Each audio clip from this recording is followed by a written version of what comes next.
What is minimalism? Here's the shower.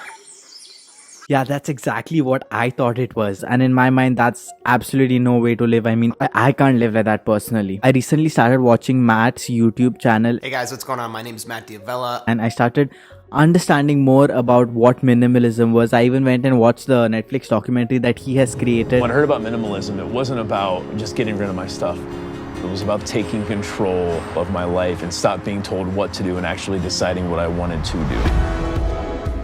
And I realized that my perception of minimalism was so far off from what minimalism actually is. I think the misconception behind minimalism stems from the way that we perceive or interpret the word. The true definition of minimum is the least amount that is required or the least amount that is necessary for anything. And nowhere does it say that minimum means 1, 2 or 3 things. So what exactly is minimalism? And I think the best way or the best words to describe it would be intentional living.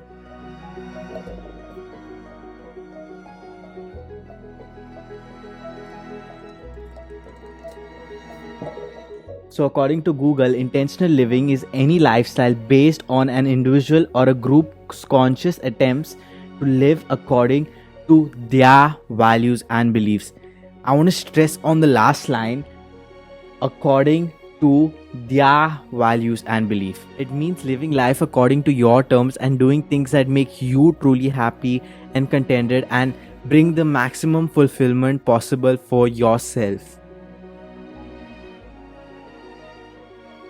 So minimalism is living your life with the minimal amount of possessions that are required for you to be contented and happy and to survive day to day. So the way modern minimalists decide what to get rid of and what to keep is, if something gives you value or if there's something that brings you a lot of joy, then you have to keep that and the rest you can get rid of. So from the documentary, there's one scene that is really embedded in my head and it's very clear in my head. The key though is to not take it too far.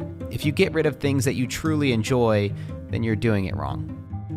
So it's funny because people will inevitably come up to us and they'll be like, I love books and I've got a nice big library and I love the way the books smell. I love turning the pages. I love how they feel. I love lending them out to my friends and then we talk about the books later. And I'm like, hey, keep your books. It sounds like you get a lot of value out of your books. So there's no list that says that minimalists have to have only these items and get rid of the rest. But only you can decide what's worth keeping. So the idea of minimalism is to get out of this consumer mentality, Black Friday shopping mania, which is advertised like you need to own the latest fashion trends to be relevant, or you need to own this car to be cool. That's a very dangerous trap. Like, people end up buying things or doing things just so that they can be perceived in a particular way in society, just so that they are cool. They will buy a car just to show, not because they like the car or because the car brings them any joy, but they will just buy it because it's a status symbol. And so it becomes a very vicious cycle where you're trying to constantly be relevant and get the latest trends, and you end up just chasing all of this and neglecting yourself, neglecting all the experiences which would really bring you joy in your life. Why am I considering minimalism is because it kind of already aligns with my ideologies and my beliefs.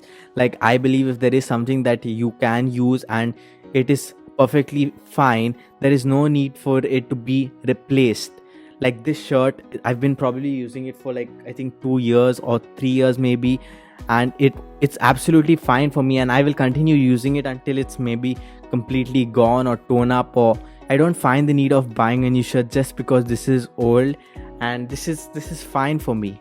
I had a phase where I was buying a lot of shoes. Like, I thought I needed to own one pair of high top shoes, one pair of low shoes, one pair of off-white shoes, and I ended up just hoarding I think 10 to 12 pairs of shoes. I regret it because I ended up just using maybe one for daily use and one or two for outside casual party formal use. So I'm going to start trying to take this whole minimalistic approach a little more seriously. I want to go step by step and understand the process as I go and understand what I actually need and what it means, and get a bit deeper into this whole concept of intentional living and living for your happiness and for your joy and living for yourself and nobody else.